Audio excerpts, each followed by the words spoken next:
Show. Great to have you aboard.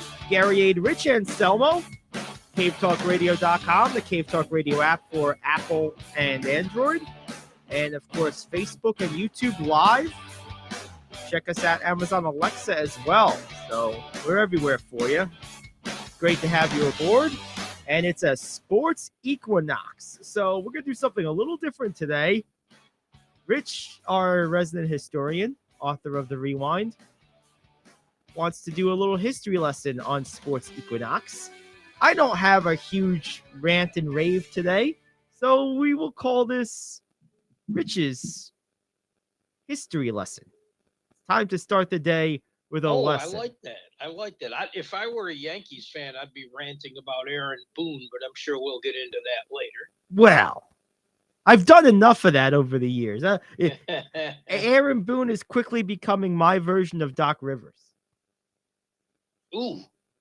Oh, that's rough. It's not good. He's not there yet, but he's working on it. He's working on it. So that's a high chair to try to reach. No, that's a tough one. I don't know if he'll quite go all the way up, but he's getting there. He's low on my list. Put it that way. Not just anyone can sit on that chair. That's right. It is a sports equinox. It's a day where all 4 major North American sports leagues are in action. Awesome. It's just the 27th sports equinox ever. Isn't that crazy? And this year, because of the extended baseball playoffs, we have 3 more. It'll happen again October 23rd, 24th, and 31st. Yes. All right. I love it. All right. Tonight you have NFL, Saints at Cardinals. Yeah. 2 good games in the NBA. Bucks at Sixers, Clippers at Lakers. Yeah, that's a good one. ALCS Game 2 for the MLB. Astros taking on the Yankees in Houston. And 12 NHL games tonight. 12. So, I mean, there's just a lot out there. Now, the first sports equinox was recorded on October 17th, 1971. There were 12 NFL games, 3 NBA games, 6 NHL games, and 1 MLB game. So it was obviously a Sunday. Okay. Yes. Yep. After COVID-19 suspended sports, the sports were, the NFL was for a short time, MLB, NBA, NHL, WNBA, MLS, everything was gone for the longest period of time. There was not one sports equinox from 1985 until 2001. Wow. So just remember, enjoy the equinox. They don't come around that often. We're lucky to have a few this year. So enjoy all of tonight's action in whatever sport you want to take in. Just remember, someone has to make it all fit into a 2-hour show tomorrow. Hey, we got this, man. That's what we're here for. That's what we do. It's good stuff. That's awesome. Now, what's interesting about the sports equinox is how infrequent it happens. I'm surprised at that. Like, because Thursday night football has been a thing for how long now? And longer baseball playoffs have been a thing. I remember, Jeter was called Mr. November like 15, 18 years ago. So, like, I'm surprised that this doesn't happen, like, basically once a year, to be honest. The fact that they moved a lot of games around back then to not really butt heads with the NFL, and that still happens. The NHL played no games Sunday. This past Sunday. Why? They don't want to get trounced by the train. Not a bad idea. Get off the track. Find your audience. Yeah, get off the tracks while the train is coming. Yeah. And it does make sense. Which is going to make Christmas interesting. Yeah, because the NFL, that's. You hate the NFL for. I don't hate reasons. the NFL, but I don't hate football. Right. No, I hate the league. That's what I mean. I didn't mean this. I didn't mean the sport of football. I meant the NFL. No, I like football. Right. But like what I was gonna say is, I don't even hate the league. but I do hate this. Like, I hate the arrogance of the league. I'll hate, say that. I hate that they're playing on Christmas. That's a real like dirty move. Like, you have Thanksgiving, the NBA has Christmas. Just leave it alone. What I'm gonna be interested though, I have to say, I guess I'm happy they're doing it this one time. I mean, they're probably gonna do it every year now, but like, it's gonna be interesting this year because the NBA is so long established as the thing to do for sports fans on Christmas. It's gonna be interesting to see if the NFL's dominance is impacted in any way on that one day because of that long-standing head start. I don't think it will. I'm not hopeful, but I think it's possible that if the NFL typically is 3-1 in ratings against another sport, could it be 2-1 or 2.5-1? Like, could there be a noticeable dip in the margin? I'm not saying the NBA is going to beat them or even come that close, but could there be a noticeable dip in the margin? Instead of winning by 40, could they end up winning by 25? I don't know. If there's a betting line, I wouldn't touch it. My scintilla of a Nielsen point is going to the NBA. All 5 games. The NFL won't touch my television because NBA on Christmas is what I do. It's what I've done for years. Forever. I mean, it is. It's the thing, man. I love the NBA on Christmas. I cook around it.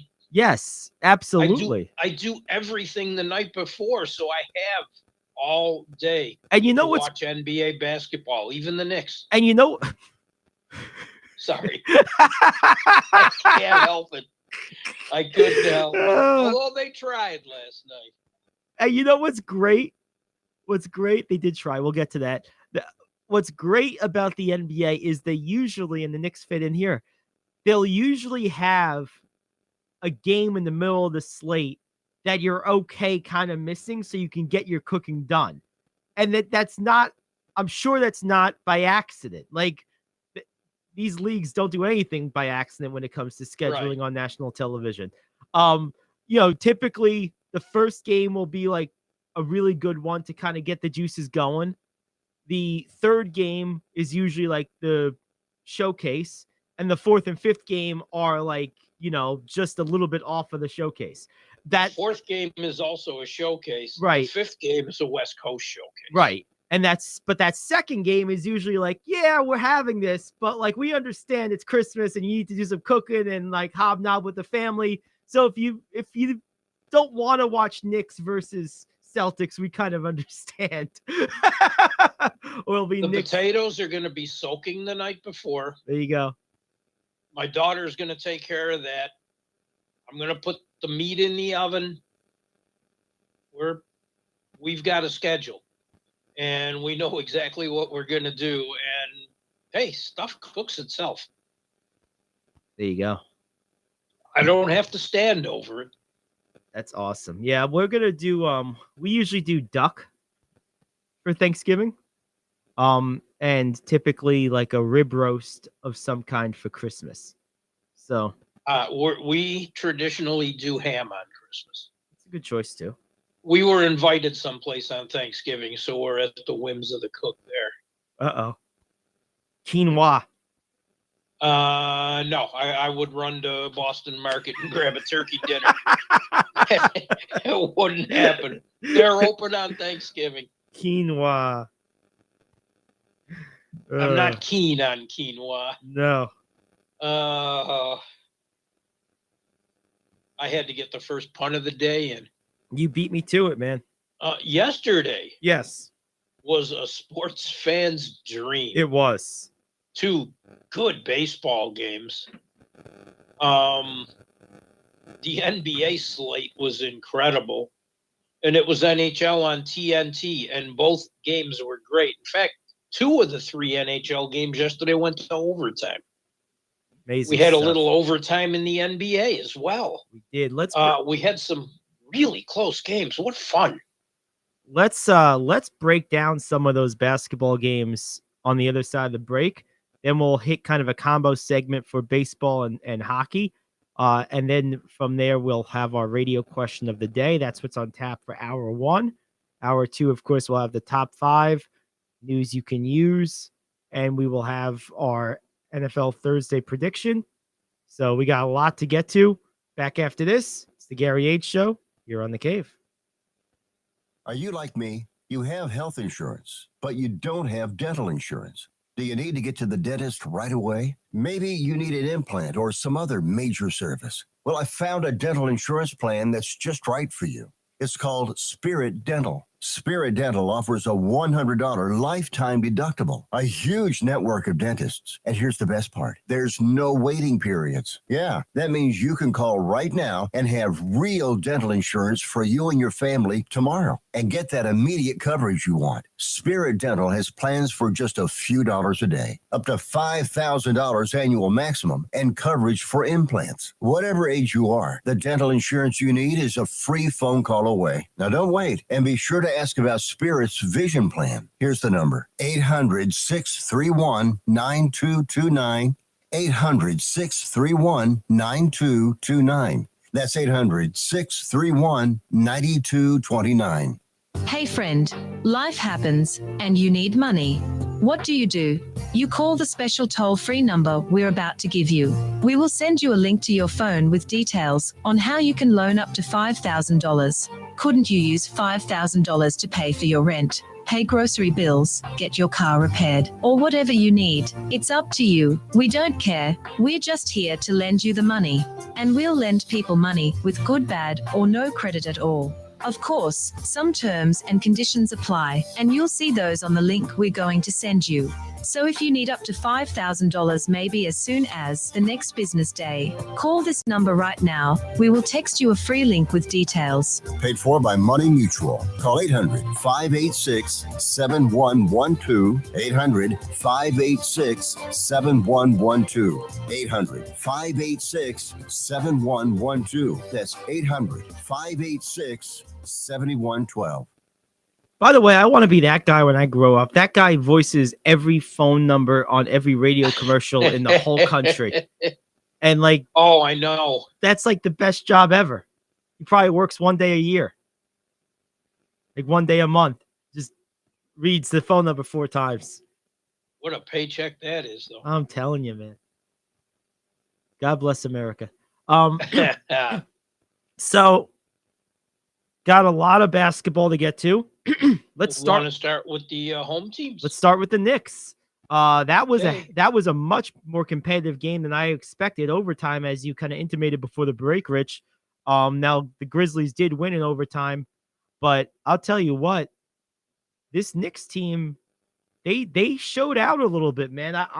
I'm impressed with their offense. Their offense looked better than I thought it was going to be, like a lot better.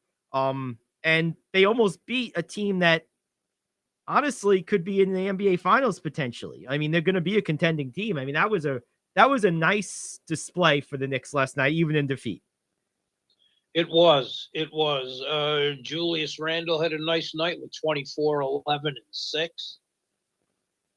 Cam Reddish off the bench with 22 in 28 minutes.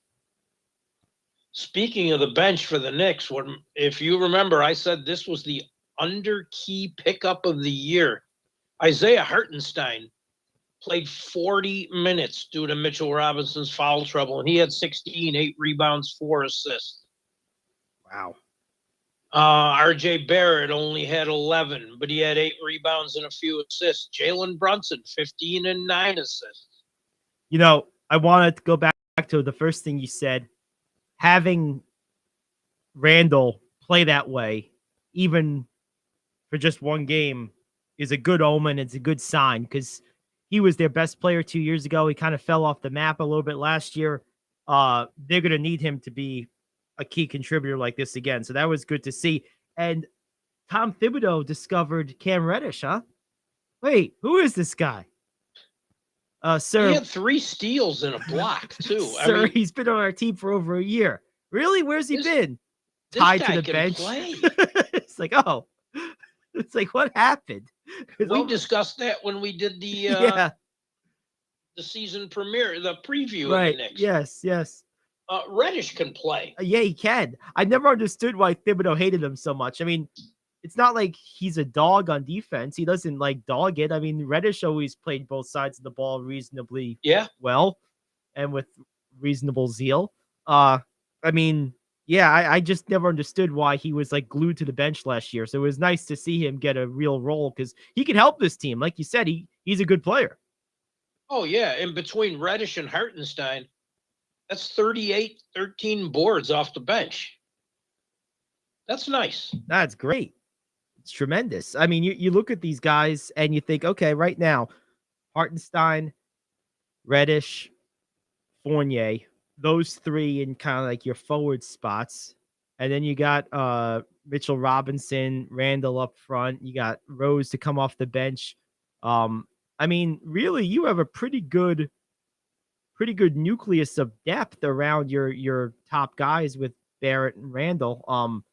And now, of course, Jalen Brunson. I mean, this isn't a bad roster. It's not. It's really not. There's a lot of talent there. It'll take a little time to work together. Yep. Always. John Morant had himself a game, though. Oh, John Morant's a beast, man. 34, 9 assists. He's a walking highlight. Like, oh, he is. He's just and like he had his share last night. He's although the highlight of the night, did you see that reverse from the baseline by Tyler Hero? Holy smokes! Oh that was God. insane. How did he get that off? I don't know. That was incredible. I did see that. Let's take a quick tour around the league real quick. Couple other games I wanted to point out. The Bulls ended up beating the Heat last night in that game. You mentioned Hero. DeMar DeRozan picked up where he left off, 37, 6, and 9 assists. Jimmy Butler with 24 and 8 for the Miami Heat in the loss. NBA debut went swimmingly for Pablo Banchero, 27, 9, and 5 assists. And the Magic lost because, they're still the Magic, but he played good. Oh, yeah. He's one of those NBA ready guys. He is. Oh, God. I mean, he just looks it. He does. He's not one of these 210-pound guys that have to fit in. He was ready to go. We were right on the money with the Cavs and Raptors game. That was close throughout. Neither team ever had much of a lead in this game. The Cavs ended up dropping it by 3 in Toronto. Donovan Mitchell with 31 and 9 in the loss. Siakam 23 and 11 for the victorious Raptors. We talked about that game a lot. You had 6 guys in double figures for the Raptors. Gary Trent Jr. had 19. Anunoby had 18, 7, and 5. Van Vliet and Barnes each had 15. Barnes had 7 assists. Achua had 10 off the bench. That was nice. But look at the Cavs. I mean, Donovan Mitchell, 31 and 9 assists. I don't know what happened to Darius Garland to only get 4. All right. He got hurt in this game. I don't know what the status is. I didn't see how bad it was. Oh, speaking of bad, our favorite team, the Spurs, lost by 27 to the Hornets at home. That's not a good sign. Telling you, waiver wire bums. Someone we can make this happen. We could beat the Spurs in 10 out of 10. Oh, my goodness. Nets, the other local team, they got crunched by the Pelicans last night. Absolutely destroyed 130 to 108. Again, at home. Oh, Zion is back. He's back, baby. He looked good. So did England. For anyone listening who doesn't know, you're not just stuck with the locals and whatever ESPN's throwing on. For the first week, there's a free preview of League Pass. Use it. Yep. Check out some of these games and some of these incredible teams. And this year, League Pass, normally 200, is now 99 for the whole season. Yes. It's pretty good. I'm probably going to buy it again, to be honest with you. I'm going to have to. At that price, it's too tempting. I'm going to buy it. Couple other players in this game. CJ McCollum and Brandon Ingram combined for 49 points between the two of them. The Grizzly Bear, known sometimes as Jonas Valanciunas, had 15 and 13. God, he's an ox. Typical night for him. Yep. He'll score, he'll rebound, he'll do the things he has to do. He just looks like one of those guys that if you ran into him on the pick, you're like, your left shoulder blade would be sticking out your right rib cage. Then you'd say, "Excuse me, sir." Yeah, who put that? I didn't realize I was in your way. Oh man! Another game. What happened to the Nuggets? I don't know. That wasn't you lost good. by 21 or 19 to the Jazz. No, 21. I was right. To the Jazz. Rough times. Jazz had 7 guys in double figures. Conley, Clarkson, Markkanen, Gay, Beasley, Sexton, Kessler. Pretty crazy stuff. Definitely pretty crazy stuff. Don't know what to make of that team. No, it's fair. I was shocked at that. Last night, I'm surprised the Jazz are going to beat anybody by 20, let alone a team like that. I mean, that was crazy. Yeah, I'm just trying to pull up. The last game I wanted to touch on was the nightcap last night. What a game. The way this game ended was just something. Phoenix and Dallas. My game of the night. Oh, what a game that was. And I was up to see a lot of it, surprisingly. Damian Lee hit a game-winning shot as time was basically expiring. I mean, this was something. Let me see if I can pull this audio. And it was after Luka had made an impressive shot to put the Mavs up ahead with just a little time left, too. I mean, this game came right down to the wire. This was fun. And you got great performances, which we'll get to in a second. But this is the game winner, Damian Lee, for the Phoenix Suns against the Dallas Mavericks last night. Guarded by the Mavericks' best perimeter defender, Finney Smith. Kleba switches on to Booker, shot clock at 10. There's the double team. They take it out of Booker's hands. Booker again to Lee. Lee with the drive. Tough shot. Oh! Unbelievable! An implausible shot by Lee. Twice. Luka for the lead. Ball game. Damian Lee putting on the hero suit.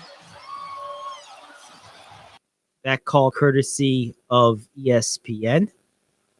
So there you have it. I believe that was Mark Kester. Great finish. It was, yes.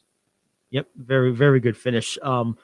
Just before that, Luka Doncic had a game-tying and one with 30 seconds left. And, honestly, this game, well, you could break it down, 107-105. The stars were out, and they all played great. I mean, Luka, again, just another masterful performance. He's just so good. I mean, 35, 9, and 6. He's just so good. Devin Booker with 28. And 9 assists, too. Yep. For Booker. He did everything out there. It was a great night in the NBA. All right, let's take a break. We'll come back. We'll get into the baseball and the hockey from yesterday. Then we'll have our radio question of the day to close out the hour. And then hour 2 will be up after that, of course. It's the Gary Ayd Show. Back after this here on The Cave. Are you like me? You have health insurance, but you don't have dental insurance. Do you need to get to the dentist right away? Maybe you need an implant or some other major service. Well, I found a dental insurance plan that's just right for you. It's called Spirit Dental. Spirit Dental offers a $100 lifetime deductible, a huge network of dentists. And here's the best part. There's no waiting periods. Yeah, that means you can call right now and have real dental insurance for you and your family tomorrow and get that immediate coverage you want. Spirit Dental has plans for just a few dollars a day, up to $5,000 annual maximum, and coverage for implants. Whatever age you are, the dental insurance you need is a free phone call away. Now don't wait, and be sure to ask about Spirit's vision plan. Here's the number: 800-631-9229. 800-631-9229. That's 800-631-9229. Hey friend, life happens and you need money. What do? You call the special toll-free number we're about to give you. We will send you a link to your phone with details on how you can loan up to $5,000. Couldn't you use $5,000 to pay for your rent, pay grocery bills, get your car repaired, or whatever you need? It's up to you. We don't care. We're just here to lend you the money. And we'll lend people money with good, bad, or no credit at all. Of course, some terms and conditions apply, and you'll see those on the link we're going to send you. So if you need up to $5,000 maybe as soon as the next business day, call this number right now. We will text you a free link with details. Paid for by Money Mutual. Call 800-586-7112. 800-586-7112. 800-586-7112. That's 800-586-7112. All right. So the Yankees lose to the Houston Astros last night. Justin Verlander is still really good at baseball. Big and shot. He's now the all-time leader in postseason strikeouts. It's backdoored right there. What was the final? 4-2 on this one. So Yankees tried to make a late rally to no avail, and Verlander gets the W. And tonight we have a game tonight, or are both teams off tonight? The AL game is tonight. Yeah, that's right. So I think you watched more of this than I did yesterday. Give me the rundown. What do you got? This is on Aaron Boone. I hate to do this. Matt Carpenter had no business in the lineup. I didn't know he was healthy again. He went 0 for 4 with 4 strikeouts. He looked like a guy who hadn't played in months. Mm-hmm. And this was not the place to put him. Tyon wasn't great, but he hung in there. Then in the 5th, he allows a runner to reach. And then Boone goes out and says, "Hey, Schmidt, come on." Last time we saw Schmidt, he was blowing the save against Cleveland in Game 3. So he issues an intentional walk. A couple guys on base, but they keep the tie. Does Boone bring in one of your best relievers? Nah, he sticks with Schmidt. Back-to-back solo homers. It's 3-1. 2-run game. You want a solid reliever to come in the 7th, right? Yes. No, he brings in Frankie Montaz, who's rustier than a pipe sitting out after a month of rain. He gives up a solo homer to the first batter he faces. So they're trailing 4-1. Okay, Rizzo goes and hits a solo homer in the 8th to make it interesting. Yankees were set up. 2 batters reached. Could win it all. Yeah, Matt Carpenter strikes out. Don't. He whiffed on breaking balls. He couldn't touch those all night. It was brutal. If you want to experiment with guys in the regular season, fine. Right. Doing it in the ALCS is unacceptable. That's not the time to be experimenting. You go with the guys that you trust the most at that point. There's nothing else. And if you listen to Michael Kay on the postgame show, which I actually DVR'd and then did later after the last hockey game, which was 1:00. He said the Yankees were trying to steal game 1 without using their best relievers. What? How does that work? Yeah. Newsflash. It's the ALCS. You're not stealing anything without your best because the other team's really good. That's why they're there. This line of thinking drives me nuts because it just matches up with Boone's decision not to go to Clay Holmes in Game 3 of the ALDS. Oh, I don't want to use him 2 days in a row. He's a closer. That's what he does. Right, you're supposed to. Did you see the Padres not use Josh Hader on the third night in a row? No, they used him. Right. Why? Because he's a what closer. Does. That's what they do, right? That's their job. Boone is not managing like it's October. He's managing like the Yankees are on the way to October. So far, it cost them 2 games. They came back to beat Cleveland, okay, but Houston's a different animal. That's a whole different beast. And they better pray that Severino can step up today and tie this thing up. Yeah, that'd be rough to go down 0-2 against a team like this. Yes. I'm sorry, I pin it all on him. Yeah, I mean, I think that's reasonable when you break it down like that, because I mean, really, look what you're talking about. You're talking about basically a situation where you had one guy who hasn't played in 100 years, who was a guaranteed out, and you didn't go to your best pitchers when you needed your best pitchers. I mean, it's just poor managing. That's just what it is. It's not a hot take. It's just the truth. I mean, it's bad management. That's it. Nothing else. It absolutely is. It's terrible. And I know it seems like I pick on managers and coaches and stuff a lot, but this is like managing 101, man. No, I mean, it's not hard to say you should go to your closer when you need a closer. Right. Hello. I'm hearing Herm Edwards in the background. You play to win the game. Well, Boone doesn't.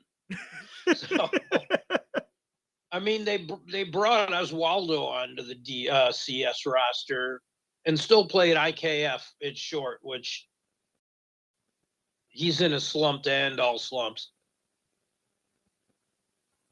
You just cannot do that, and I don't know. They're going to need to address shortstop in the offseason. IKF is not an everyday shortstop. He's just not. He's an okay guy to throw in as a platoon, throw him in 2 days a week. He's a great rotation player. Yep. Because he could play a little third. Yeah, you could throw him in and have him play a couple positions. He can caddy for like 2 or 3 starters. He could probably play third, short, and second if you need him to. Right.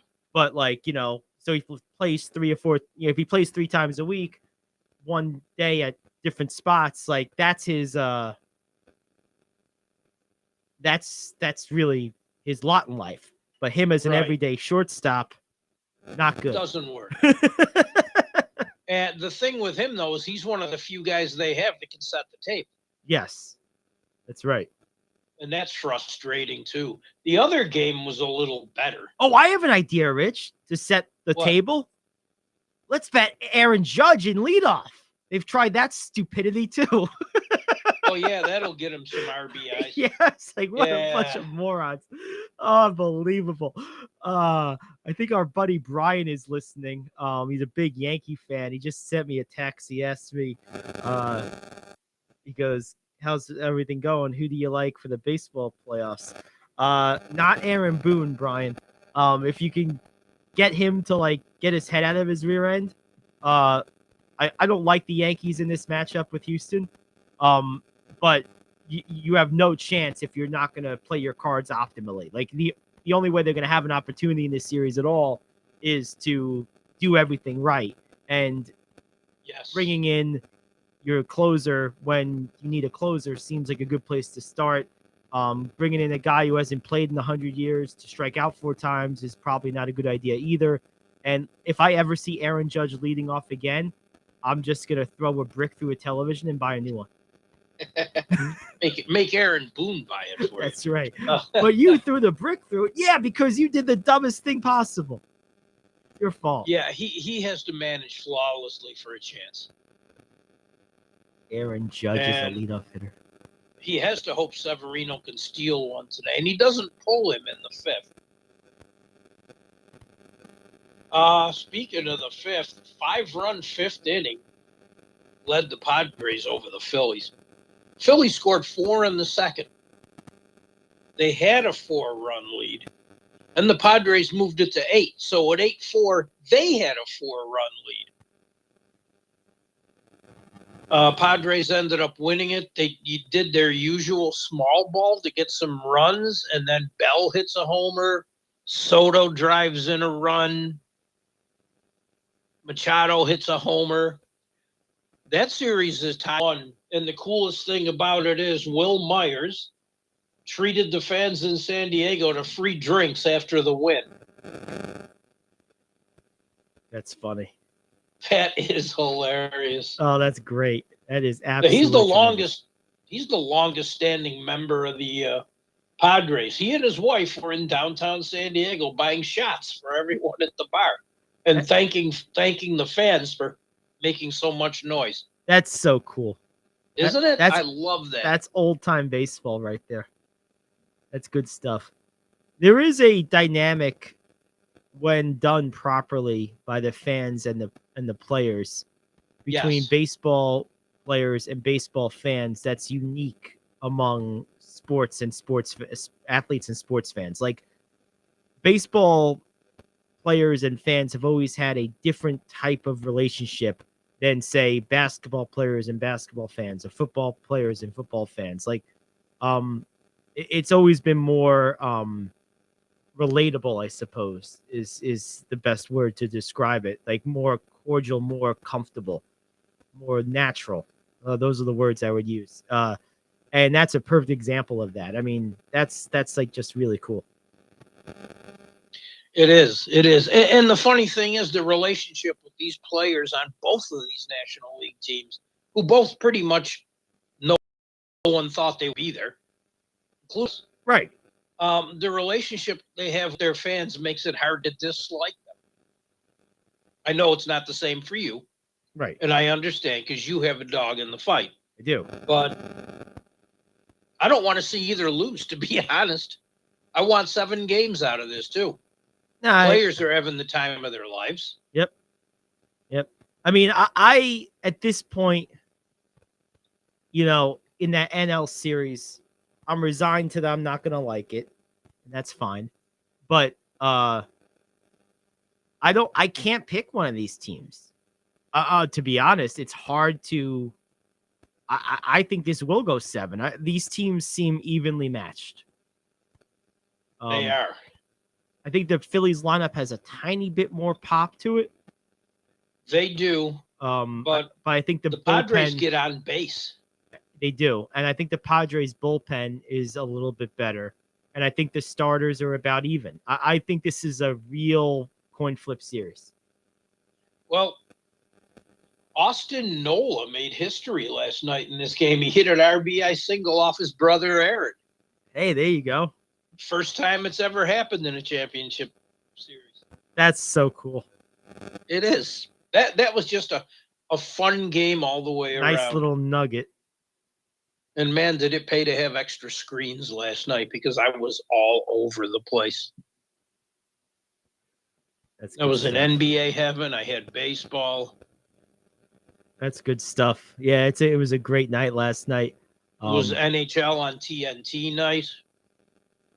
We had 3 games last night. They all ended 4-3. That's a good hockey score. It is. That's like that to me. That's like the optimal hockey and baseball score. Enough action to happen, but it's not like ridiculous. But it's also not a snooze fest 1-0. Like I'm not about those 1-0 baseball games. Like I mean, they're not all created equal, of course.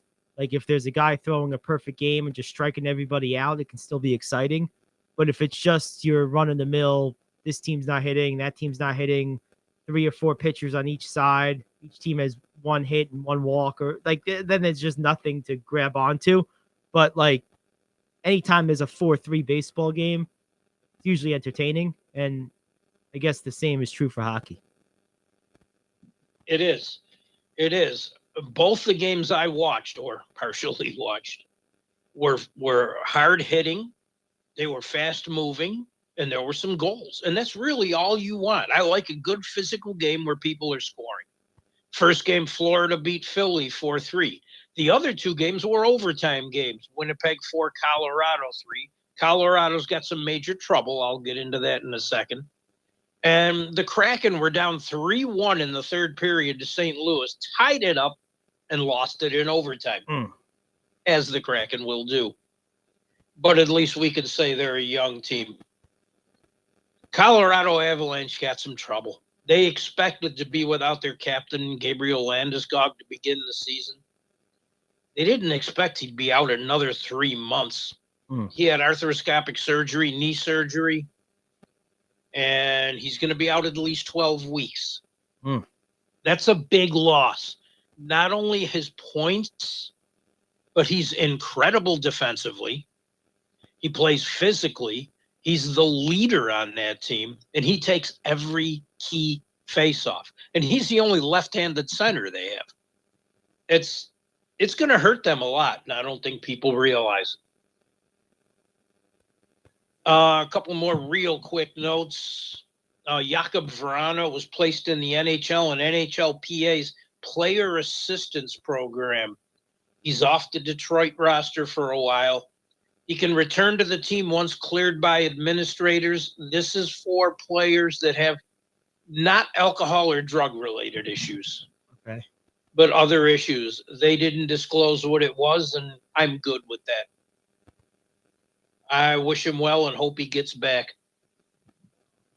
And then the NHL has to do this diversity and inclusion report. Oh boy, my favorite. They want to establish metrics.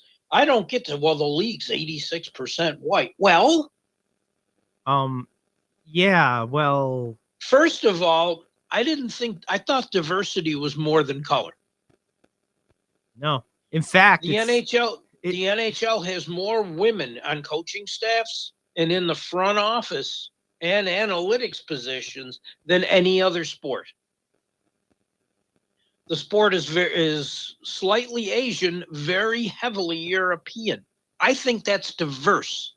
Even if they look like white Americans, it's still diversity.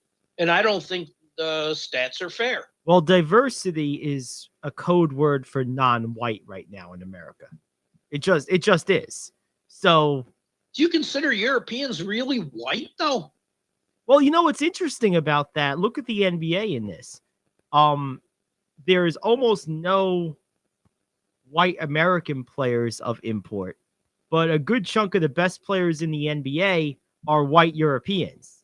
And for whatever reason, in the NBA, they're viewed as a different group of people versus, like, you know, if Jokic or Doncic were named Johnson or Smith, there'd be a lot more detractors of both of them. Yes. And that's just unfortunate. I don't know where that comes from or what exactly causes that, but in the NHL, apparently, being a white European is the same thing as, you know, you're not diverse enough. Like being a white guy from Kansas, yeah, it's not the same. And I think it's and also unfair. who cares what color someone is? That's the bigger question in all of this. Is it's irrelevant. Like, it shouldn't even be a data point. For like my entire life, whenever I fill out like a job application or something where they do that, like, you know, optional self-identification BS at the bottom where they ask your nationality, I always check other, or I write in American, or sometimes even just human. Like, it's irrelevant. Like, why do we even track that stuff? It doesn't matter. I think, and that's why I think these reports are unfair, because they're just looking for people of color. Right. They don't count the fact that more and more women are involved in the game in a number of roles, including television. It doesn't count for the fact that I think this game is as diverse as the NBA is, because they have people from all over the world. That's inclusive. You're including everyone. You have players from Sweden, Finland, Russia, Switzerland. I mean, there's players coming from all over the place. Are there not a lot of African Americans in hockey? No. Is that the fault of the league? No, I mean there's parts of this. If there's an area where race or ethnicity matters, it's in cultural preferences. And that fact that you're mentioning is purely cultural. It's just hockey is not an important part of Black culture in most cases. It's just not. Just like, in most cases, rap and hip hop is less a significant part of suburban white culture than it is African American culture. You'd be surprised, especially with the younger people. It's less important among suburban whites than it is among urban Blacks. I didn't Less say, important, but it's all there. I didn't say it wasn't there. I said it was less important. And the point is, culture drives participation in things. And Yes. it's not, we have to stop using this brush of 1947 or pre-1947 as the reason why, if there's not a certain arbitrary number of African Americans in any particular activity, doesn't mean that it's because they're being shut out on purpose. It probably just means that as a group, culturally, it's just not something that's important to them. And they're just not pursuing it in the same numbers as people of other cultures where it is more important. I was talking to Justin Bailey, former NHL player, Black. Yep. He got into the sport here when he was a kid because his father played for the Bills. He played about parts of 5 years in the NFL and is now NHL and is now playing in Europe. And he said it was never a big deal. He never had issues with teammates.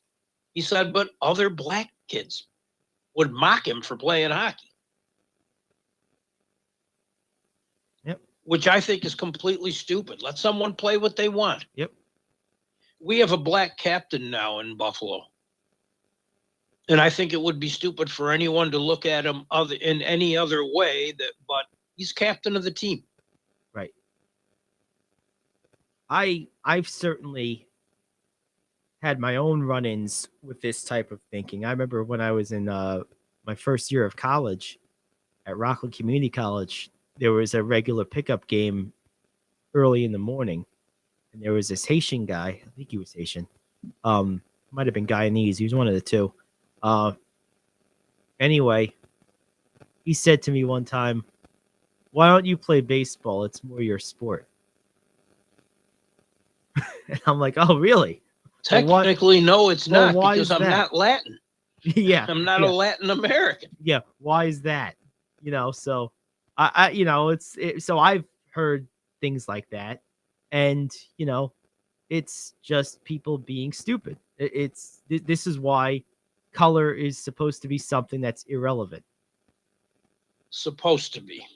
Right. But that's a personal decision to make it so. I mean, I can say with God as my witness, I've never once considered color in any context in my life. And there's been plenty of times in my life where one of my other friends who I might be playing basketball with would say to me, Gary, you're the only white guy here. And I'd be like, I am? I didn't even notice. I wouldn't even notice it.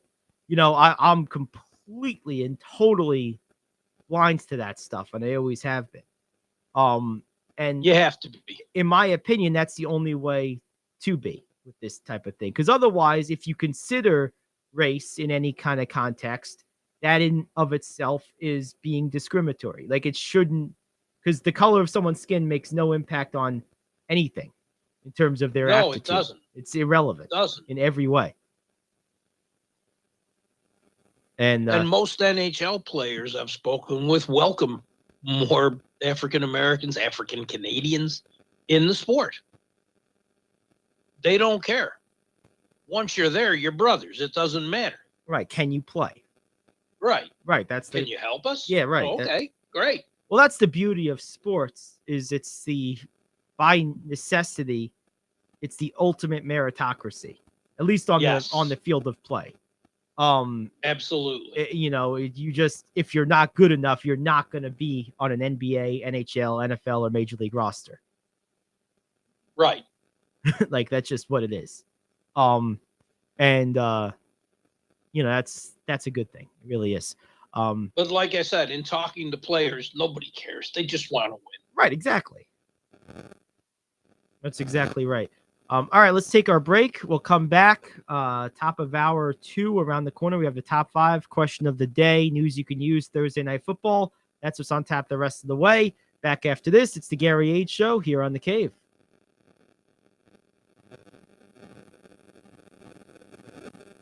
It's October 20th. I'm Rich Anselmo with Cave Sports Rewind. On this day in 1976, Julius Erving was dealt to the Philadelphia 76ers. After 19 hours of continuous negotiations, the trade of Julius Erving by the New York Nets to the Philadelphia 76ers became official. The immediate reactions were the Nets had no choice, as the Knicks were owed a $3 million fee from the Nets as a territorial charge for the Nets to be allowed to play in the Knicks' territorial region. More than 100 ticket holders lodged complaints at the Nets offices in Carroll Place, Long Island, and the nearby Nassau Coliseum. One season ticket holder took court action, seeking the return of his money. Nets head coach Kevin Lockery and his players in Oakland, California for their opening game against the Warriors were shaken.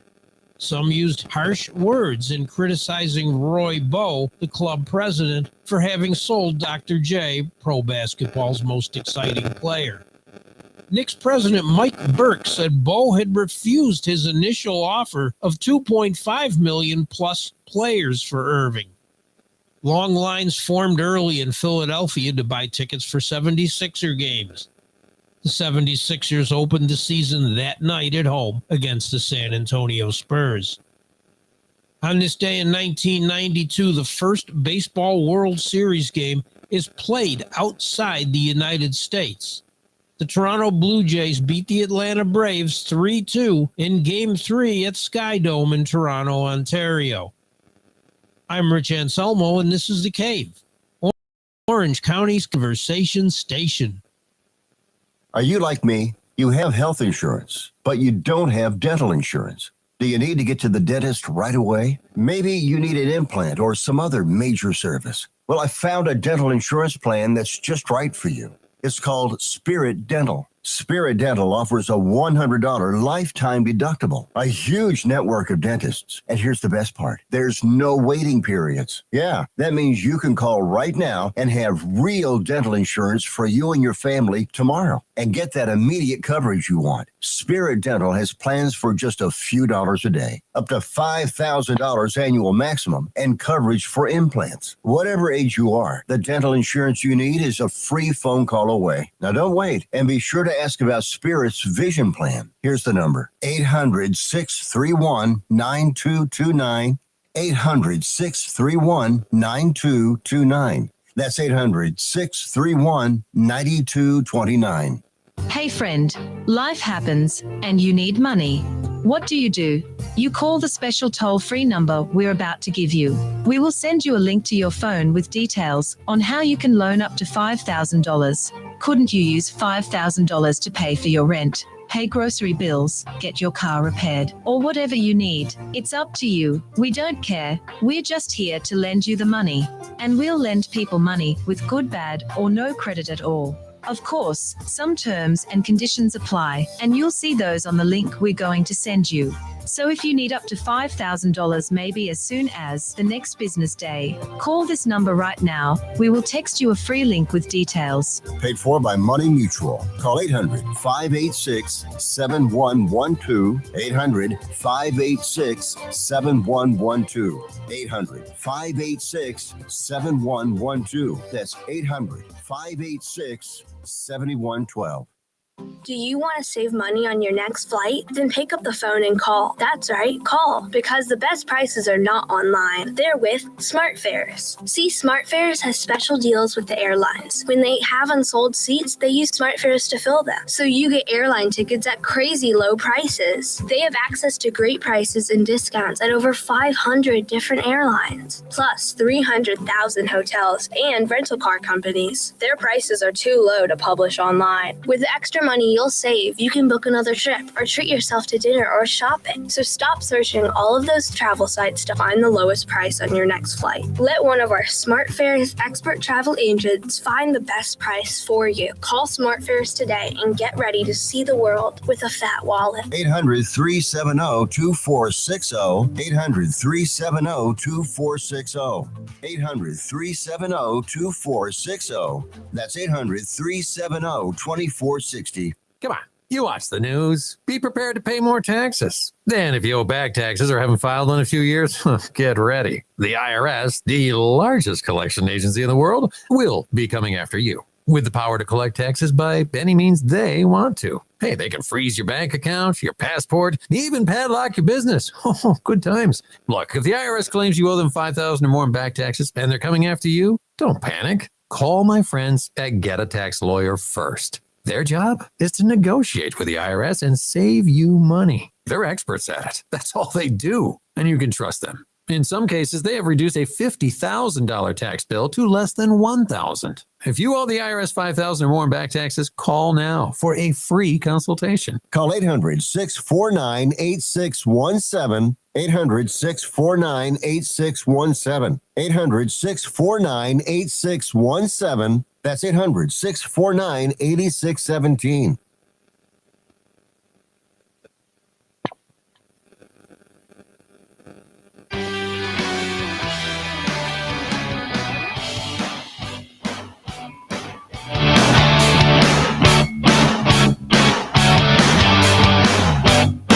Hey, we're back. Gary Ayd Show, Hour 2 here on The Cave.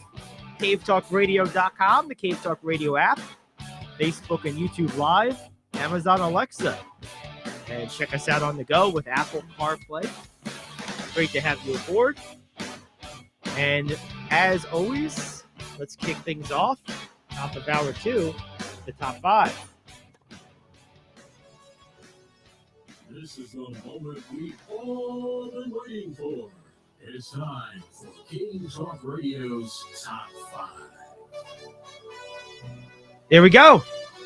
What do we got for the top 5 today, Rich? This is an interesting one, Gary. It's plays a little off the rewind. Okay. Well, and it's funny because I planned this out that way too. What are your 5 most lopsided all-time NBA trades? Ooh. Well, certainly the trade that landed the Lakers with the pick for Magic Johnson has to be near the top of the list. Another great Laker trade was trading for Kareem Abdul-Jabbar. That didn't go so well for Milwaukee. No, but they got usable pieces back. Yeah, but Brian Winters turned out to be a good player. That's fine, but when the guy you trade away is as good as Kareem and Magic, usable pieces still qualify as lopsided to me. But they had no choice. Well, it's still They had no choice. Kareem didn't want to stay. that's fine, but Although it was, one of the all-time. you could get better than Here, take this guy trade. Brian Winters. Brian Winters is a fine player. I don't want to disparage him, but you can get better than Brian Winters for a guy who, by the time they traded him, was already well established as the best player in the league. That was not even a question at that moment. And they did get 4 players for him. Right. But you don't replace You can't replace that. Kareem with anybody else. The Magic trade was a little bit better because, you didn't know, of course, when the trade was made in whatever 1976 or whatever it was. that Right. that pick was going to turn into the number one pick, which was going to turn into the best point guard in the history of the sport. So, but the way it worked out, certainly it in hindsight it was lopsided. I think the Lakers trade, not the Lakers, I'm sorry. I think the trade to bring someone, I'm trying to think, because the Melo trade I always defended. I think both teams made out okay on that trade. I think that was a pretty good trade. Yeah, I didn't think that was lopsided. Although I think the Knicks gave up a lot of depth when they could have signed him the day after the season.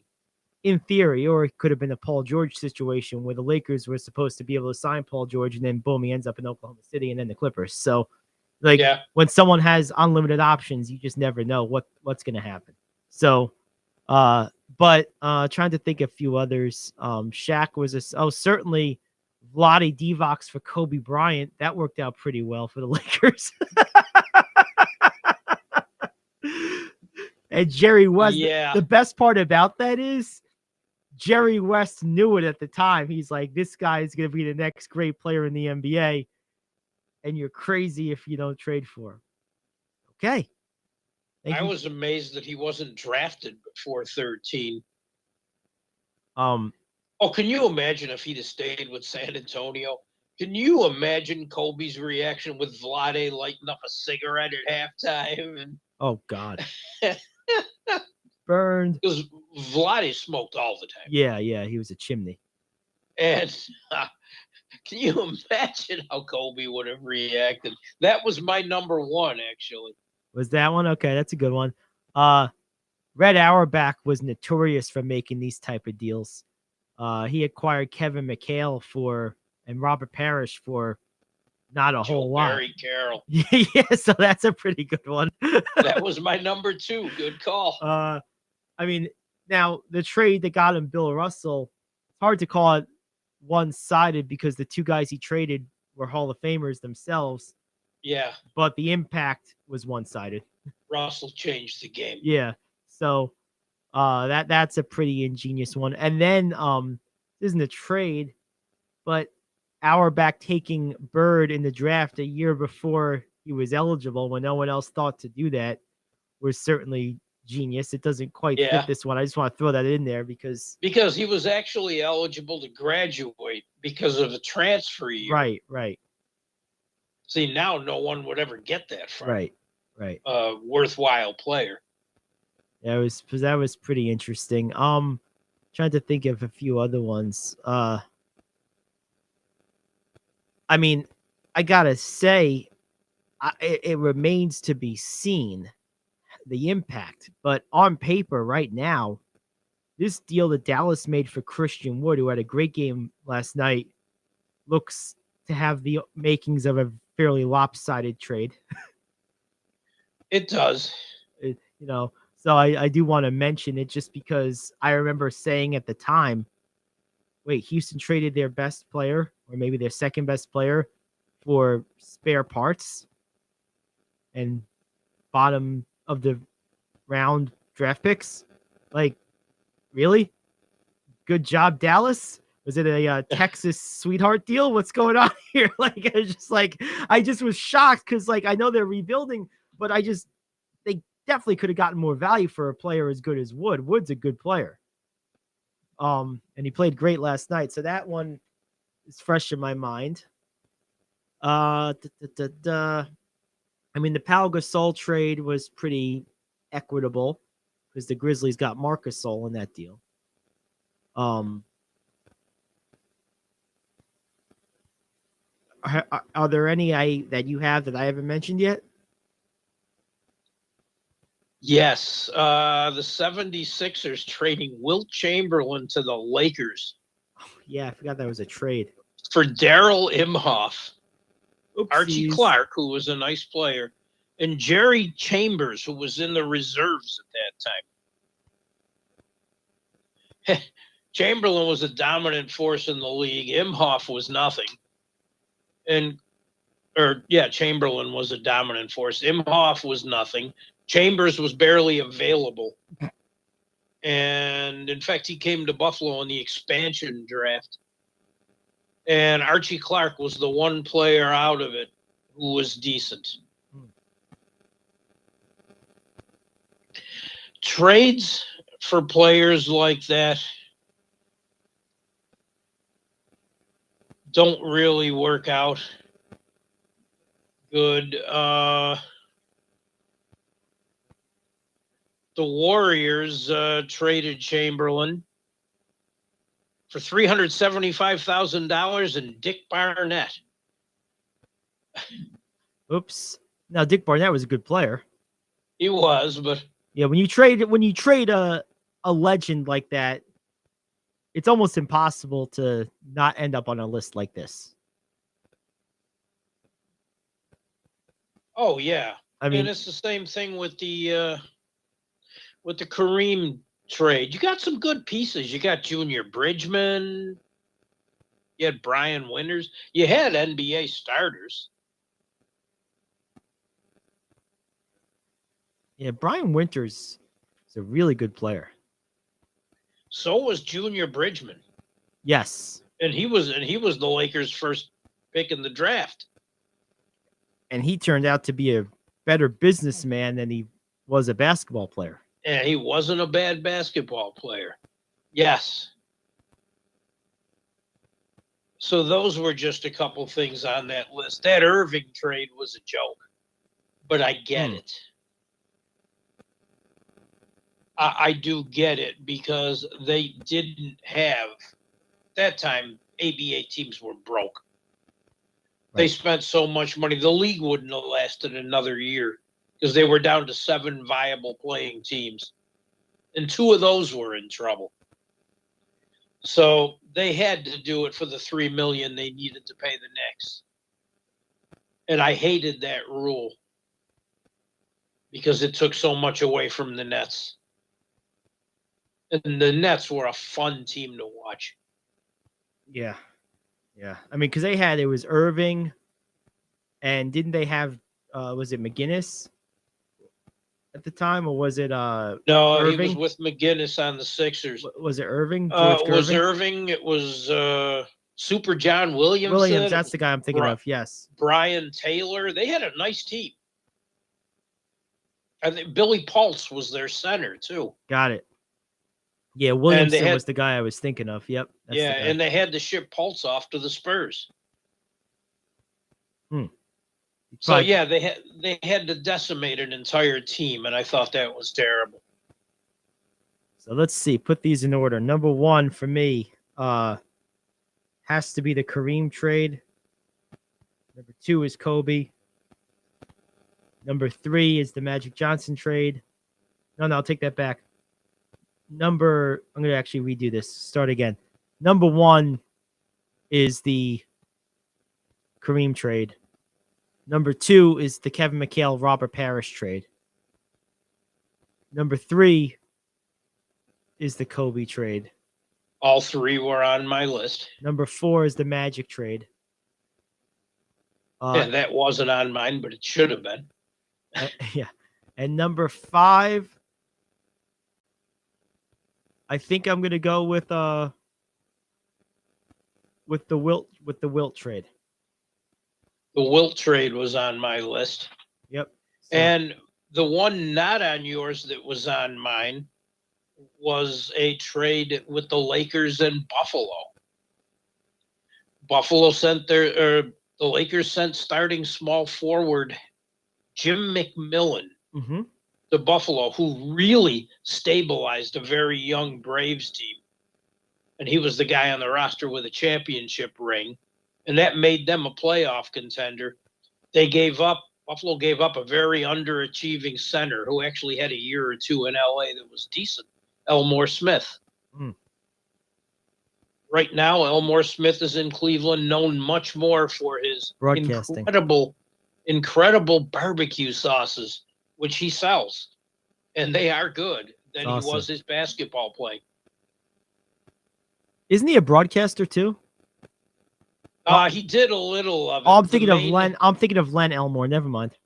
No, Len Elmore is a college broadcaster. Yeah. Elmore Smith did a little. He, the one preeminent player in Cleveland that still broadcasts their games is Austin Carr. Does color commentary for Cavs games. And he is incredible to listen to. He just sounds like he's having so much fun. That's awesome. Good stuff. All right, let's take a break. We'll come back. We'll do the question of the day. Then we got Thursday Night Football and news you can use the rest of the way. It's the Gary Ayd Show. Back after this here on The Cave. Do you own a timeshare? Well, face the facts. You made a mistake. You made a bad purchase. A timeshare is not an investment. It's a money pit that continues forever. If you use your timeshare, that's great. But if you don't and you want to legally get out of your contract, call my friends right now at the Timeshare Exit Hotline. They're an experienced team of lawyers who help good people like you get out of a timeshare contract that they just don't want. Don't throw away your money on maintenance fees. Use it for things you really want. We can help you end your timeshare contract and stop the money drain immediately. If you're ready to move on with your timeshare, call our team right now. Cancel your timeshare now with a free call. 800-741-9557. 800-741-9557. 800-741-9557. That's 800-741-9557. If you're living with diabetes and using insulin, you know the pain of pricking your fingers over and over again.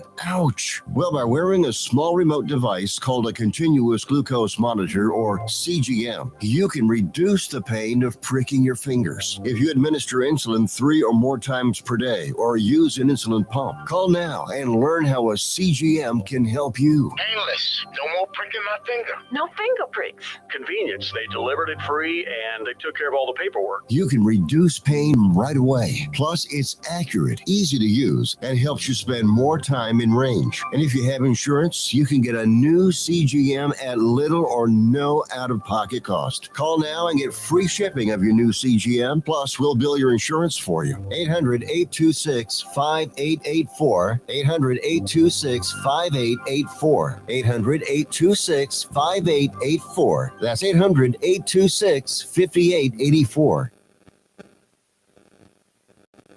All right, we're back, and it's time for the radio question of the day. Blow Pop athletic directors are the way ahead. I am KO, back in 1 minute with your sports question of the day. If you served in the Marine Corps, by now you know about the contaminated water problem at Camp Lejeune. If you were stationed or worked at Camp Lejeune from 1953 to 1987, you probably have a lot of questions. We have some answers. You could be entitled to compensation. Billions of dollars are being allocated to pay for damages to anyone stationed at Camp Lejeune during that time. Unfortunately, it appears that officials may have known the contaminated water problem existed and did little to protect their men. The Semper Fi code was not honored. If you or someone in your family has developed a serious illness, including various forms of cancer, call this Camp Lejeune legal support line right now. You can't turn back the clock and change what happened, but you can certainly call right now and learn your rights as a Marine. Here's the number. 800-414-1657. That's 800-414-1657. High school sporting events are starting to look a little Lord of the Flies. This according to Freeport High School Athletic Director Craig Sickles, who told the Portland Press-Herald, when students returned from the pandemic, their disorderly behavior at games increased dramatically. Athletic business contributor Daryl Nance suggested one approach to these rowdy crowds is carrying blow pops. He said one athletic director he knows kept blow pop suckers in his pocket during games, so when people started getting rowdy, he'd walk up and hand them a blow pop. Question: when kids teeter into Lord of the Flies territory, do you or do you not think a lollipop can bring them back from the brink? I mean, if it works, it works. I don't know how that was first discovered that would actually work. But I mean, I guess good job. But I personally think a return to Catholic school nuns and some rulers would work better. I completely agree with you. Like, I mean, we didn't have these problems, right? Until we had them. I mean, it's just to be sound like Yogi Berra for a second, but seriously, like, I think a lot of people's behaviors changed post pandemic. Like, I've definitely noticed on the roads, people are much more impatient. They honk much more frequently. Yes. I've had people pass me when I'm going 5-10 miles an hour above the speed limit in a residential area. I've had people pass me over a double yellow line. Like, where were you going? There's a stop sign in like 12 feet. Like, it's so people have definitely gone crazy.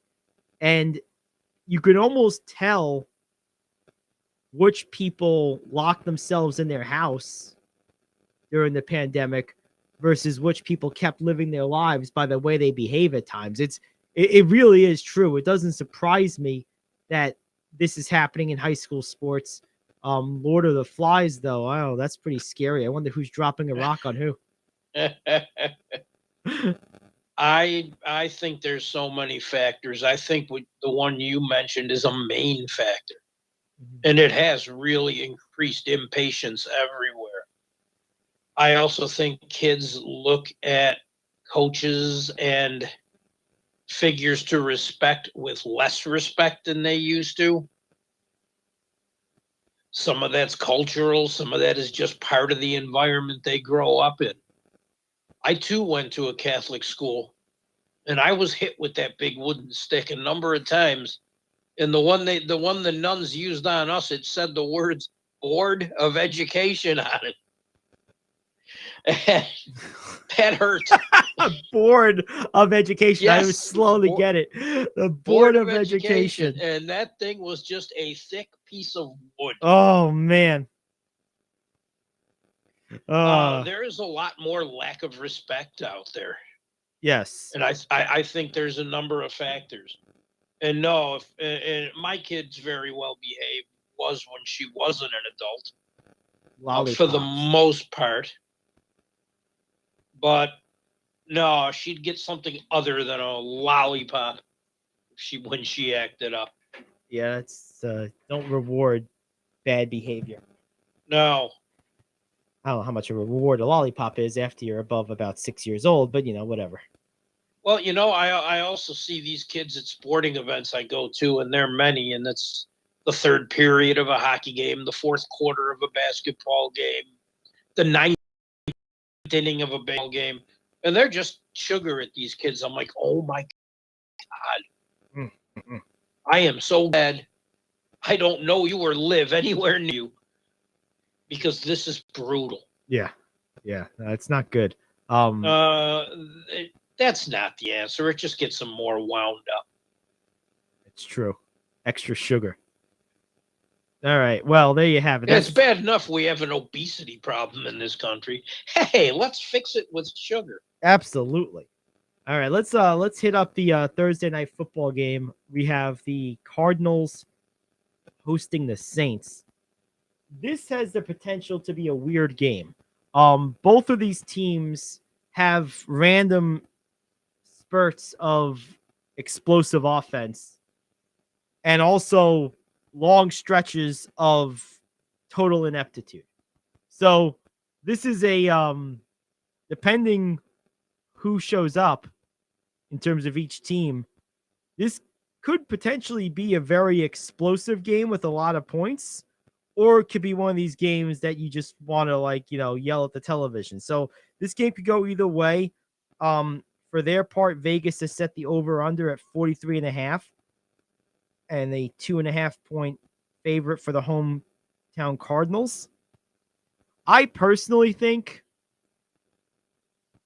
the betting of the over is a pretty good bet in this game. I do think there'll be at least a couple of explosive plays in this one. As far as the spread here, I'm not touching it. Because I really, frankly, have no idea which way this game's going to go. But I will say I would bet the over on this one pretty comfortably. I'm expecting this to be, something in the neighborhood of like 24-21 or, 27-17 to 20, something like that. Maybe 27, 24, something like that. I look at these teams. I look at the Cardinals as having more to prove. They're each 2-4. Saints haven't named a starting quarterback yet. Jameis Winston hasn't played since week 3, but there's nothing in the injured list with his name on it. Andy Dalton's performed okay in his place. Even if you don't look at quarterback, though, the Saints' injury list is long. Yeah, it's not a pretty sight. There are a lot of people missing be missing for this game. No matter what happens, the Saints' defense needs to turn it around. Saints' defense hasn't been as bad as the Arizona offense, but they're not playing well. They lost Marcus Williams on the back end. Guys like Demario Davis, Tyrann Mathieu, Cameron Jordan, they're still quality starters. Not as good as they used to be. And Matthews really had a slip. But that little bit of slip makes for damage to be done to the smaller margin of error that the Saints have. It's true. And if that defense doesn't perform, this could be an interesting game. Now, the Cardinals, Hopkins is back. That makes Hopkins that makes a huge difference. It does. He served his 6-game suspension. This is going to help Kyler Murray, because if you dive into the numbers here, Murray's passer rating is about 13 points higher, and his yards per attempt is more than a yard higher when Hopkins is on the field. What's his impact going to be? I don't know. It's his first game in almost 10 months. But I think it's something to consider. Talent will always impact games. Yes. That's the bottom line. Even if it's rusty talent, talent will always impact games. So who do you have tonight? I got the Cardinals. I do too. I think they'll win. I think the home field, I think they're a little bit better, a little bit healthier. But my play in this game is certainly on the over. I think now you're not getting much in the way of juice here. If you wanted to go out on the limb, you could bet the money line on the Saints and tie it to an over in a parlay. But I think the Cardinals are going to win this game. So I got the Cardinals. I'll make a play here. I'm just going to take. I'm going to give up the 115, the minus 115 on the over, and just take the over because I do think we're going to have a game that's probably somewhere around the 47 point range versus 43.5, which is what it's set at. And I agree with you completely. That is the one bet I would look at. But depending on how the New Orleans defense plays, 33 of those 47 points could be scored by Arizona. Well, that's true too. I don't have a lot of faith in the Saints. They've kind of overplayed recently. And with not knowing who the quarterback is going to be, or how effective whoever plays is going to be, if you don't know who your quarterback is at this point, and Jameis Winston's got to be rusty after missing 4 weeks. Oh man, Jameis Winston, when he's not rusty, is a crapshoot to begin with. He is. Well, can you imagine him rusty? You know what's great about Jameis Winston? He's absolutely colorblind. Certainly when it comes to jerseys, anyway.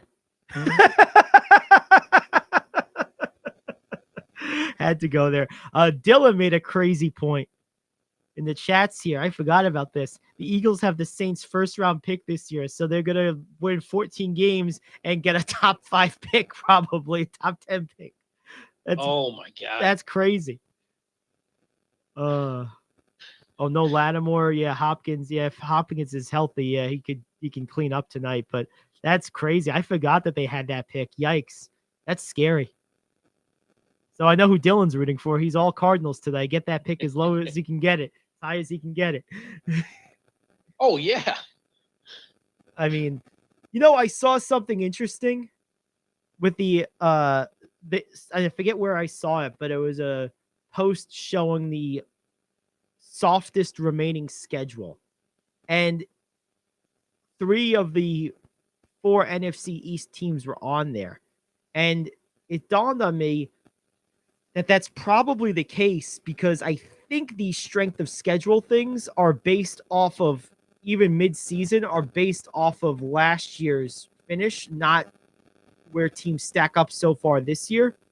Because otherwise it doesn't make any sense, because with 3 NFC East teams on there, the NFC East, other than the commies, is pretty good right now.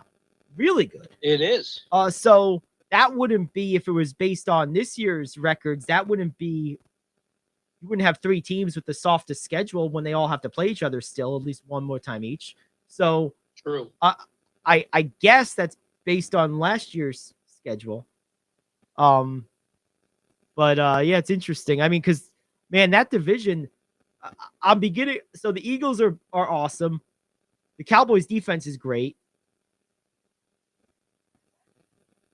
And the Giants, I don't know. Like, they just keep finding ways to win.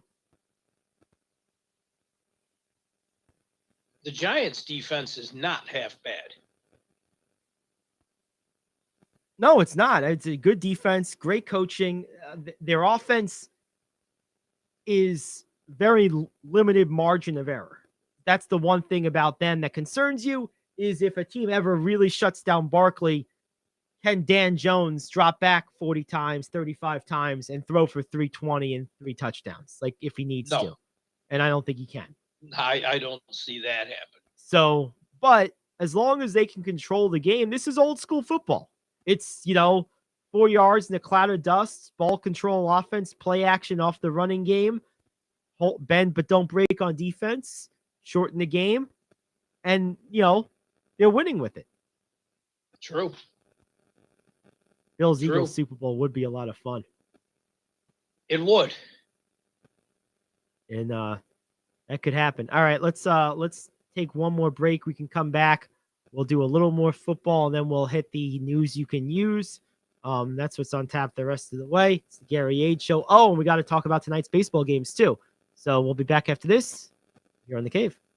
Do you want to save money on your next flight? Then pick up the phone and call. That's right, call. Because the best prices are not online. They're with SmartFares. See, SmartFares has special deals with the airlines. When they have unsold seats, they use SmartFares to fill them. So you get airline tickets at crazy low prices, access to great prices and discounts, over 500 different airlines, plus 300,000 hotels and rental car companies. Their prices are too low to publish online. With the extra money you'll save, you can book another trip or treat yourself to dinner or shopping. So stop searching all of those travel sites to find the lowest price on your next flight. Let one of our SmartFares expert travel agents find the best price for you. Call SmartFares today and get ready to see the world with a fat wallet. 800-370-2460. 800-370-2460.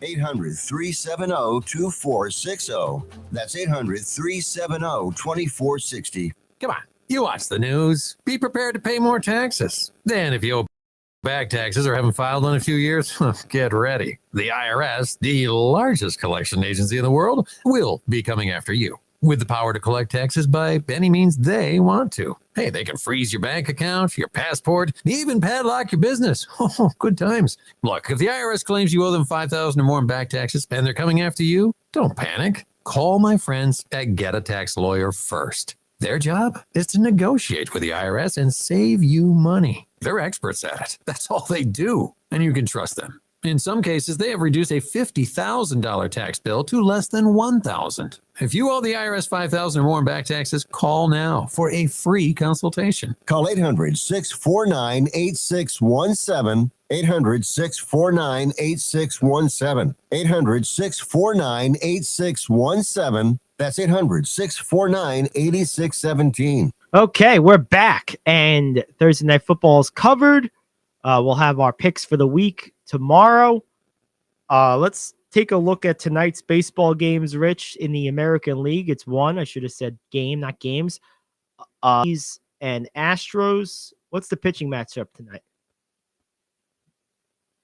Right now, it's Severino. I'm trying to find who the pitcher is for Houston tonight. And the last time I looked, I didn't see anything, but let me check here. Because, I mean, right now, this is as much must-win a game as there can be for the Yankees. Yes. Severino's a good choice. I think that ultimately they're going to have to score runs, more than 2, to win this game. And that's the bottom line. And I think that it's going to be easier, whoever the Astros throw, it's got to be better than Justin Verlander. So it's Framber Valdez. It's Framber Valdez. Yep. Yeah. There you go. That's no easy. That's not a picnic either. No. So Severino and the Yankees have their work cut out for them. Again, this is one of those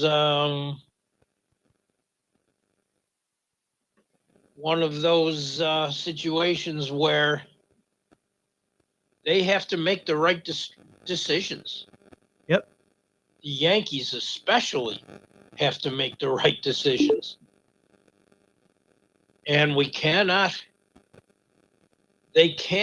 Boone can't manage like he did yesterday.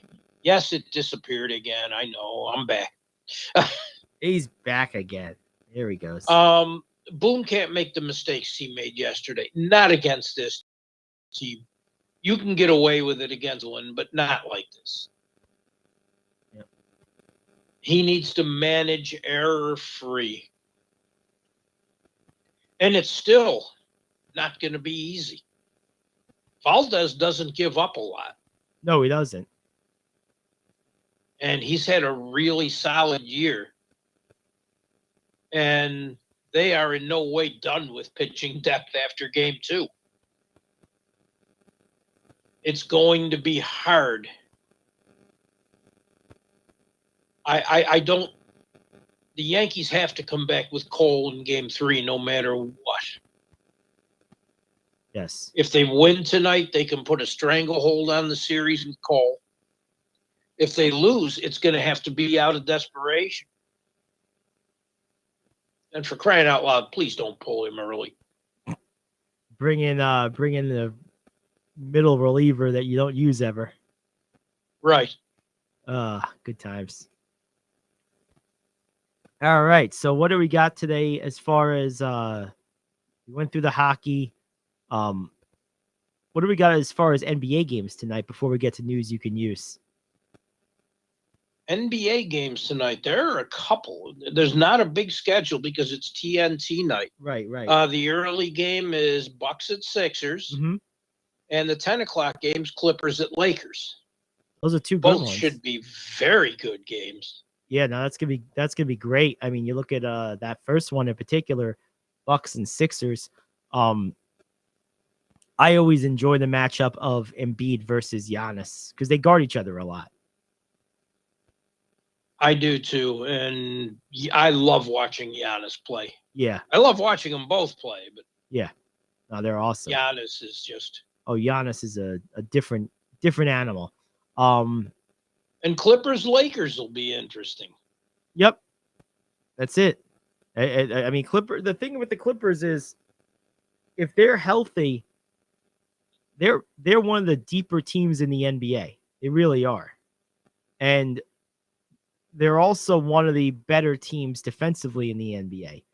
Yes. The thing they're gonna maybe struggle with is the similar thing that the Lakers struggled with against Golden State on opening night, which is I question how much shooting depth the Clippers have. They have more than the Lakers, but it's still not as good as a lot of other contending teams in the West. Oh, they have a lot more. They have Kennard. Yep. Kennard. Jackson can shoot. You got John Wall now. I think they're fine with shooters. I really do. And don't forget Morris can hit too. I think they're fine with shooters. The Lakers, which was going to be my first news you can use item, but LeBron James says, and this is a direct quote, to be completely honest, we're not a team constructed of great shooting. Oops. And the loss to the Warriors, they went 10 for 40 from 3. So rather than worrying about what the Clippers bring shooting, I think the Lakers will be much more concerned with how they are shooting. I don't know what the Lakers can do to improve that. Westbrook is a notorious inconsistent long shooter. Oh, yes. Patrick Beverly made 37% last year. That's not league bad. average. Yeah, that's average. It's not good. It's not bad. It's just average. Right. The rest of the team is worse. That's why the Buddy Hield trade would have helped them immensely. Yeah. I think the Clippers have depth and outside shooting, and I think it's going to be an interesting game. It's technically a home game for the Lakers, but no matter when these two teams play, it's a home game for the Lakers. So I don't think that really matters at all. Yeah. So who you got tonight? I got the Bucks and I got the Clippers tonight. I have the same. Yep. I think the Bucks will win. I think that Giannis really is just, it's hard to bet against him. I like his supporting pieces, and I think personally Drew Holiday's a rough matchup for James Harden, or, in terms of, Harden might not be guarding Holiday, but Holiday will be guarding Harden. Right. And Holiday's one of those players. He is one of the best defensive guards in the league. I was thinking about this in the off season, and it wouldn't be received well because he doesn't have anywhere near the cachet, and it would be another one of these examples of them saying, "Oh, they'll just let anyone in these days." But Drew Holiday, for his consistency and longevity as an elite two-way player, I think of him as a fringe Hall of Fame type player. I do. He's no worse than, is he that different from someone like, say, Dennis Johnson? It's a good question. You know what I mean? I don't see him as a Hall of Fame player. Yeah, but probably not. But if you, I think he's the best third in the league. Yeah, I agree. He would be a second on most teams. Most teams, yep. And if you compare him I to, think he's a very good player. But I have my issues for the Hall of Fame because it's supposed to be a Hall of Fame, not a Hall of Very Good. Right. Yep.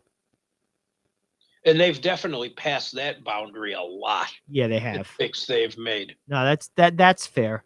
And I guess that's the danger of it, right? Because now I'm comparing them to Dennis Johnson. I think that's a fair comparison. I think they're about the same type of player, similar builds, similar impacts. Johnson was a little more efficient offensively. Yeah. And they're both excellent defenders.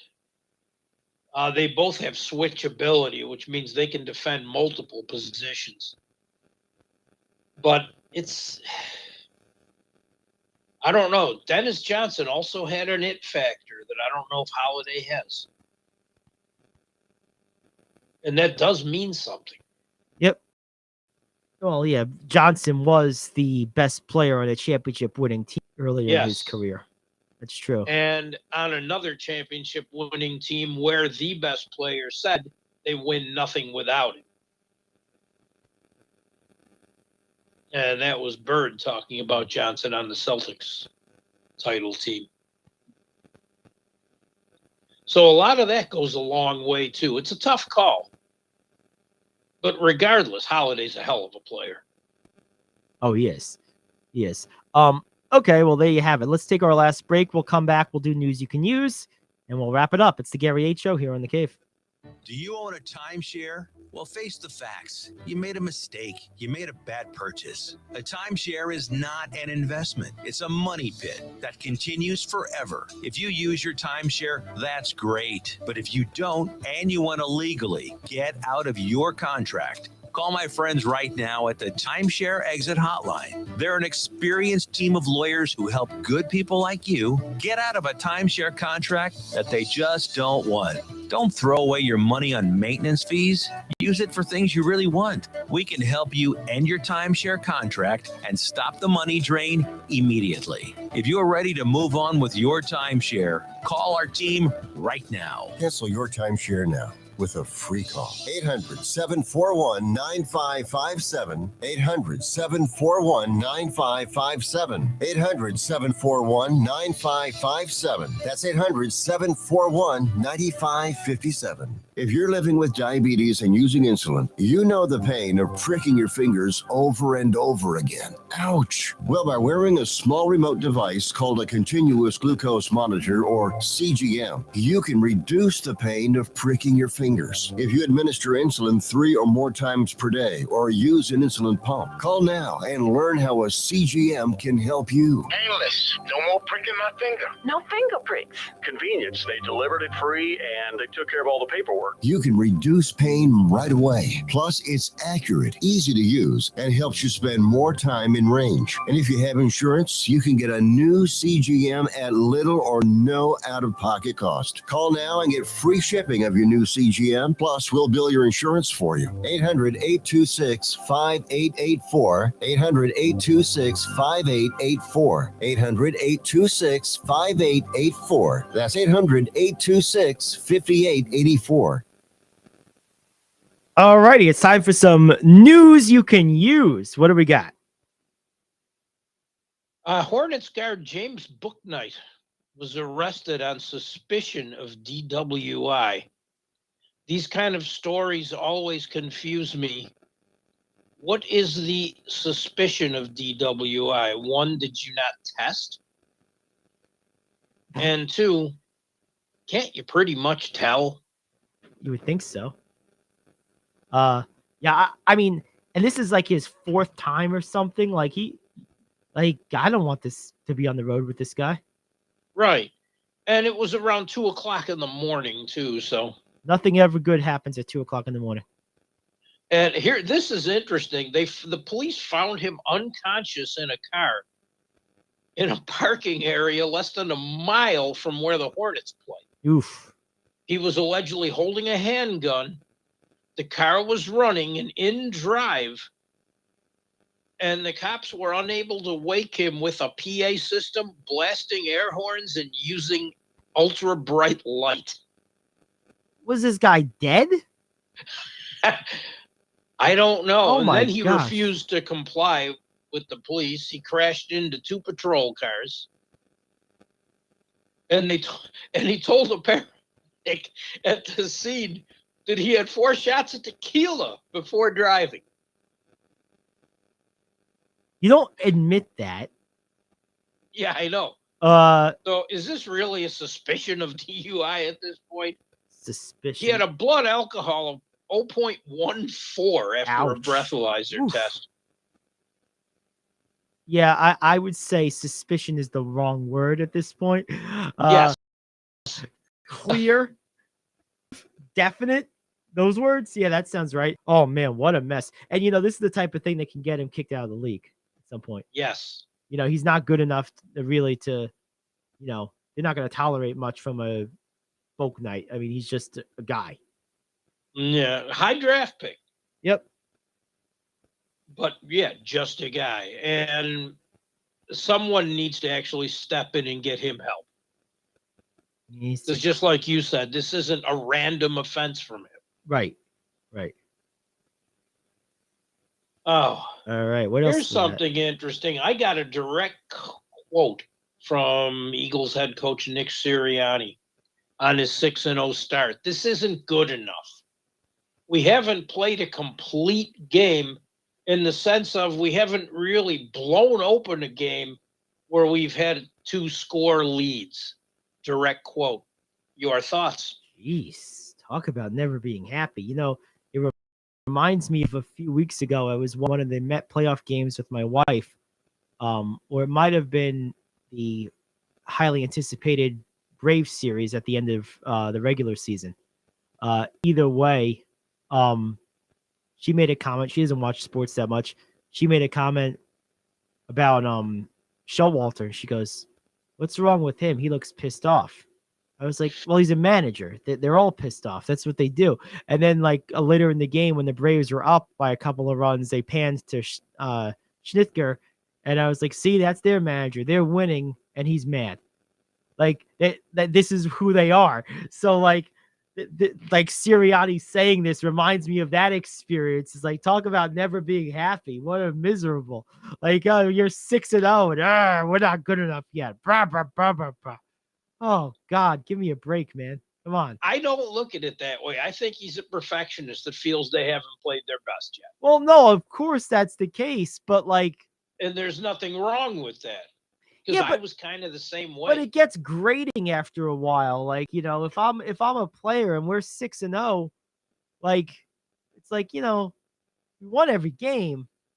Like, I don't know, man. Like, that's after a while that loses. I think you can get away with it for a little bit, but like after a while, it's like, you gotta give credit to success at some point. But hey, it was just funny. She's like, "Why are they mad?" I was like, "Because they're managers. They're all mad." I think with them two, especially, it looks more like a constipation contest. Yes. Who can look more constipated during a game? Oh my gosh. And they're both brutal. Yeah, they are. They are. Both great managers. Yes. All right. So there you have it. What else we got? Eagles defensive end Brandon Graham says the Cowboys players disrespected Nick Sirianni. Uh-oh. Apparently last year in week 18, when Dallas blew them out and Cowboys players are pointing at Sirianni, came up to him and said, "Belong on this field with us. We run the NFC East." Okay. First of all, Dallas, yeah, okay, you made the playoffs. What did you do? Shut up until you win something. Second of all, Sirianni didn't make that big deal out of it, but he was caught after the game with Dallas this week running by the Cowboys bench yelling, "How about them Eagles?" So he's just adding fuel to the fire, and I am here for it. Oh, that is hilarious. Oh, that's Apparently, Sirianni had to explain his F-bomb late in that win to the media who asked him about it. He kind of danced around the topic when he was interviewed on a radio show the day after. He said, "They got good players. I know that. They're good." But I think he just wants to whip them twice. There we go. And he is not discouraging any of this. Whip him into shape. He's not discouraging any of this, and I think it's great. I am all in on it. Something else. Dolphins quarterback Tua Tagovailoa says he doesn't remember the hit that knocked him unconscious. Okay. Now, this comes from Bleacher Report. Are you surprised? I thought the hit was vicious. Normally, if you're knocked unconscious, I would expect you not to remember it. Yes, so that doesn't surprise me at all. That's those are actually the signs of a concussion. There you go. Cowboys quarterback Dak Prescott medically cleared to return to practice. Do you think he starts this week?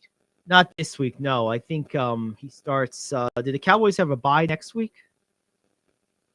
I am not sure. Yeah. I'm not that far ahead in the schedule. I think they might, but he doesn't start this week. I'd be shocked if he started this week. But if they have another game next week, he probably starts. But what I'm thinking is if their bye is coming up, I have to look that up. If their bye is coming up, I think the team stretches it to after the bye. But I have to look that up. Okay, but that's interesting because I think after 2 subpar performances from Cooper Rush, they may kind of feel forced into playing him. yeah, I'd be surprised if he played this week. But I think if they don't have a bye the week after, I think he'll be in the following week. Because he's cleared everything medically. Right. All right, we got time for one more. One more. Anson Carter, who's an NHL analyst on TNT. He's a player inclusion committee member. He's a part owner of the Atlanta Gladiators in the ECHL. He's the one minority owner on the board, and he says he's going to be actively involved and promised to build the Gladiators brand internationally in the hockey world and grow the sport throughout the Atlanta region. They've had 2 NHL teams there, and neither of them have worked. I don't know. And Anson Carter's a dynamic personality. But I don't know if anyone can grow that sport in Atlanta. Yeah, it's tough, man. It's a tough market. It is. Atlanta's a weird sports city too. I mean, you would think the Hawks in particular would do really well, given the demographics of that city, but they really don't. I mean, they do okay. No. But and they're a reasonably good team too, of course. Yeah, it's a tough. There's certain markets that are just tricky. That's one of them. All of Florida is basically that way. Yes. The whole state. You can get tickets at the Fortress any night for any game.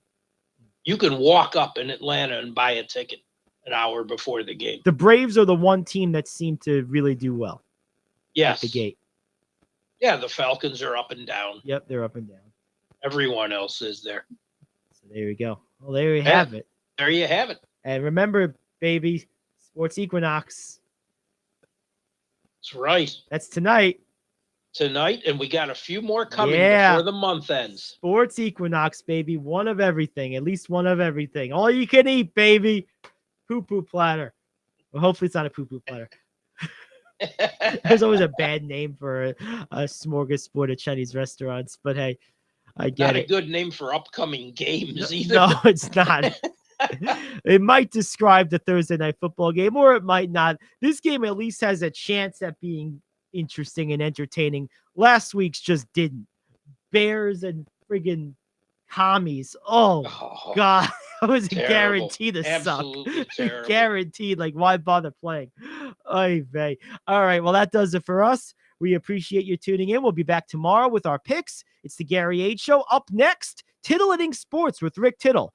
For those watching on Facebook Live, check us out at cavetalkradio.com or install the Cave Talk Radio app. That's the best way to do it. And you can listen on your car stereo. You can listen on any Bluetooth device. Easy to do, just like Pandora, Spotify, or anything else. Rick Tittle and Titillating Sports up next on Cave Talk Radio and the Cave Talk Radio app. Back tomorrow, 10 to noon, the Gary Ayd Show here on the Cave.